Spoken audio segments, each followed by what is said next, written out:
कुत्ते ने यमराज को बताएं मनुष्य की 3 खूबियां ठीक से समझ लो, कभी दुखी नहीं रहोगे। जय श्री कृष्णा मित्रों, स्वागत है आप सभी दर्शकों का ज्ञान ज्योति यूट्यूब चैनल में। एक सेठ और कुत्ता की कहानी। यह कहानी बहुत ही प्रेरणादायक है। यह कहानी आपको बहुत सुंदर शिक्षा देकर जाएगी। मित्रों, किसी नगर में एक बड़ा ही धनवान सेठ रहता था। सेठ के यहाँ यह कुत्ता पाला हुआ था। सेठ का कुत्ता अपने काम के प्रति बाद ही वफादार था, परंतु सेठ बात चालक और लोभी लालची था। लोभी लालची होने के साथ साथ सेठ भगवान विष्णु का उपासक भी था। एक दिन खेत के यहाँ भगवान विष्णु प्रकट हुए तो भगवान विष्णु ने शहर से कहा कि वह उनसे कोई वरदान मांग ले। सेठ ने एक सादा कागज भगवान विष्णु को देते हुए कहा, प्रभु आप इस कागज पर अपने दस्तखत बना दो ताकि दुनिया के लोगों को मैं आपसे मिलने का सबूत दिखा सकूं।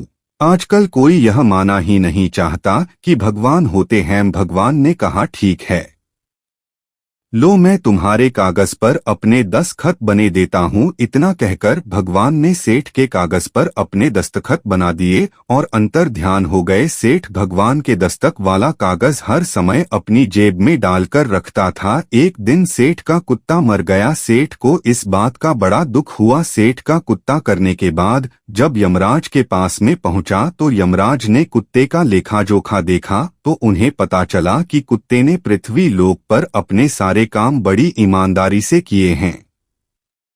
कभी किसी जीव को बेवजह नहीं सताया है। छोटे छोटे पशु पक्षियों जीव जंतुओं की कभी हत्या नहीं की है। इसके अतिरिक्त अपने मालिक के प्रत्येक कार्य को बड़ी निष्ठा और ईमानदारी से किया है। कुत्ते का जन्म पाकर भी तुमने कोई निश्चित कर्म नहीं किया है, इसलिए तुम्हारे पिछले जन्मों के सारे पाप नष्ट हो चुके हैं। यमराज बोले हैं, कुत्ता अब तो नहीं बताओ कि तुम कहाँ रहना और कहाँ जाना चाहते हो। हम तुम पर बड़े प्रसन्न हैं। तुम्हारी मांग को पूरा किया जाएगा। बताओ। यमराज की बात सुनकर कुत्ता बोला है, प्रभु आप चाहे मुझे स्वर्ग दो या नरक दो, मुझे सब स्वीकार है, पर मेरी एक बात ध्यान रखना, मैं जहां भी रहूं पर मनुष्य के बंधन में ना रहा हूं। मैं मनुष्य का गुलाम बनकर नहीं रहना चाहता और ना ही इंसान बनना चाहता हूं। यमराज बोले हैं, स्वान तुम्हें मनुष्य से इतनी नफरत क्यों है? मनुष्य का जन्म तो बड़े सौभाग्य से मिलता है। हम देवता लोग भी धरती पर जाकर मनुष्य बनना चाहते हैं।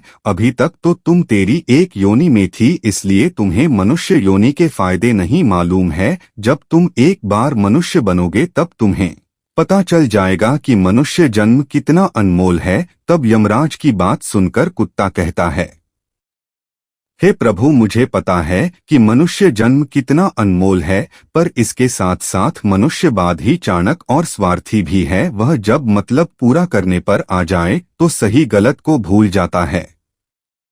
असंतोष उसे चैन से नहीं बैठने देता। ऐसा उसे दिन रात कटती रहती है, जिसके चलते वह जाकर और स्वयं ही दुखी रहता है और दूसरों को भी दुख देता है। हम जैसे बेजुबान जानवरों को अपना गुलाम बनाकर अपना कार्य निकलवाता रहता है, यहाँ तक कि भगवान को भी धोखा देता रहता है। यमराज बोले, वह कैसे? कुत्ते ने कहा, वह ऐसी, जब भी मनुष्य मंदिर में जाता है तो भगवान से कहता है कि हे भगवान मेरा यह काम बन जाए तो मैं तुम्हें इतने पैसे चढ़ाऊंगा, मैं तुम्हारा भंडारा करूंगा, बहुत सारा गरीबों को दान लुटाऊंगा। पर वे सब बातें सिर्फ अपना काम निकालने के लिए ही की जाती है। काम निकालने के बाद दान पुण्य भंडारा सब भूल जाता है। आगे बढ़ाने की होड़ में अपनों का ही अहित करता रहता है। एक दूसरे की टांग खींचने में लगी रहती हैं, ना खुद ऊपर उठने का प्रयास करते हैं, ना उठने देते हैं, ना चैन से कहते हैं, ना खाने देते हैं। अपना काम बनाने के लिए दूसरों को धोखा देता है और उसकी धूर्तता अच्छी भगवान को भी लालच दिखाकर अपना काम बना लेता है। फिर बाद में कहता है कि भगवान का तो सब कुछ ही है, मैं उसे क्या दे सकता हूँ। इस प्रकार कहकर वह अपनी बात से होकर जाता है। इंसानों के बुरे कर्मों को गिनाते गिनाते मैं तक जाऊंगा, पर उसके बुरे कर्म समाप्त नहीं होगी। उसकी चालाकी के आगे तो देवता भी कुछ नहीं है। तब कुत्ते की बात सुन, उसकी चालाकी के आगे तो देवता भी कुछ नहीं है। तब कुत्ते की बात सुनकर यमराज कहते हैं, है कुत्ता माना कि मनुष्य बहुत चालाक है, पर हम देवताओं से ज्यादा बुद्धिमान नहीं हो सकता, क्योंकि हमारे यहाँ जितने भी जीव आते हैं हम ही उन्हें सजा सुनाते हैं, वे हमारे अधीन होकर ही काम करते हैं। तब कुत्ता कहता है, हेमराज, आपके पास जो जीव आते हैं वे सब मरे हुए होते हैं, आपका पाल किसी जीवित मनुष्य से नहीं पड़ा है। यदि आप किसी जीवित मनुष्य के साथ रहते तो आपको पता चल जाता कि जीवित मनुष्य कितना खतरनाक होता है। कुत्ते की बात सुनकर यमराज की देवरियां चढ़ गई, सोचने लगे, यह तो हमारे ही सामने हमारी ही बेइज्जती करना है, इसे दिखाना होगा कि मनुष्य हमारे सामने कुछ नहीं है, उसकी चनाकी हमारे सामने नहीं चल सकती। इतना कहकर यमराज ने अपने कुछ दूध भेज दिए और कहा कि जो इस कुत्ते के मालिक सेठ को ही जीवित उठा लो, फिर हम देखते हैं कि वह हमारे सामने क्या चालाकी चलता है।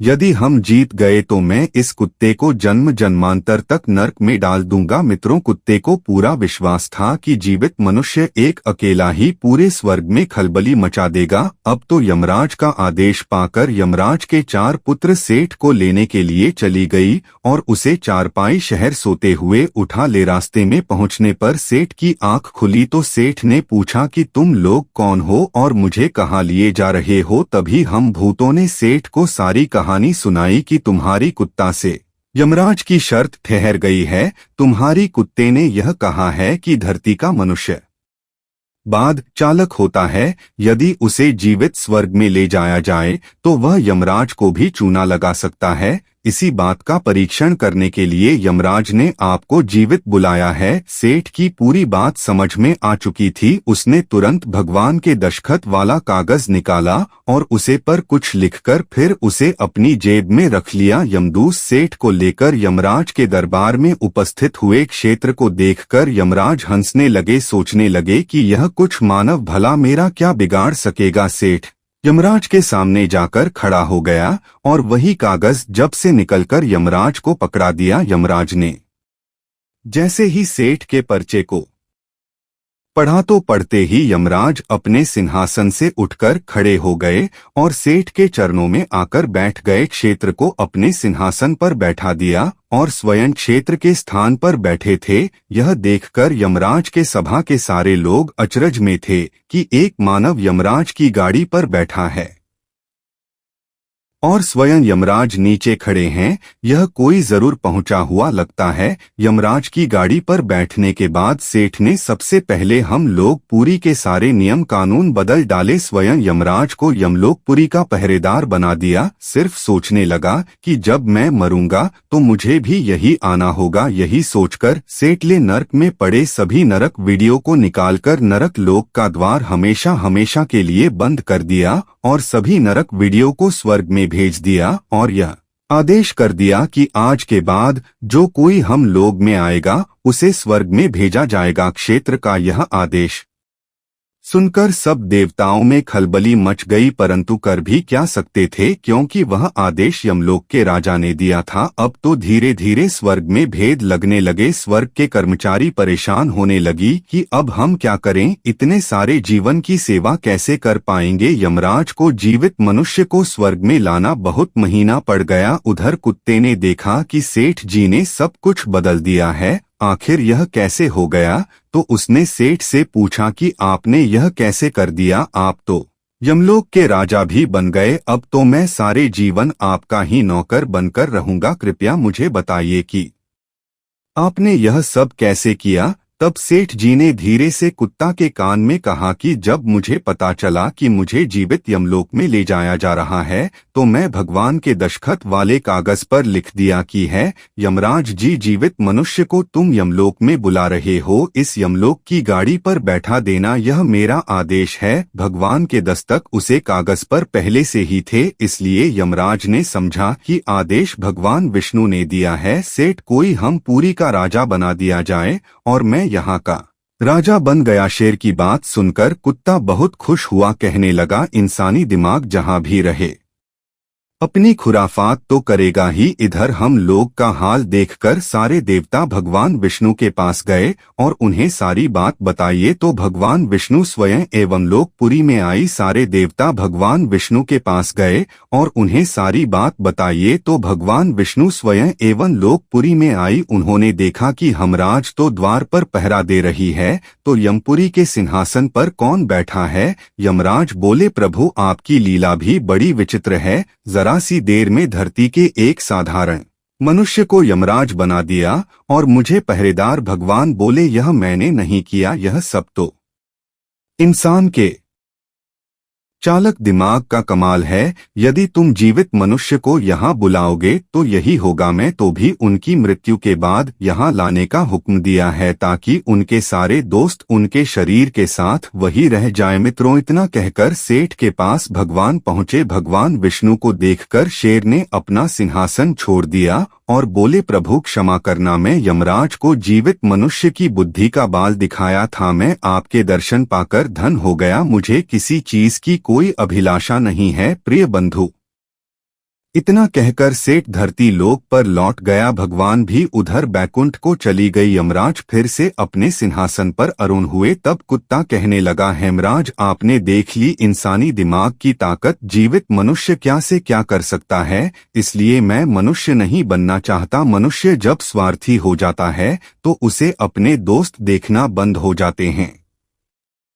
लालच में वह धर्म को भुला देता है और अनैतिक कार्यों पर उतर आता है। जब तक वह शास्त्र अनुसार आचरण करता है तब तक वह सुखी रहता है। जब वह धर्म से विमुख हो जाता है तो उसे रॉक्सो और बीमारियां घेर लेती है, उसका पतन हो जाता है। प्रिय बंधु, यह कहानी आपको कैसी लगी कमेंट के माध्यम से आप हमें बताएं। मिलते हैं अगली बार नई चर्चा में, अगली वीडियो में। आप सभी का बहुत बहुत धन्यवाद।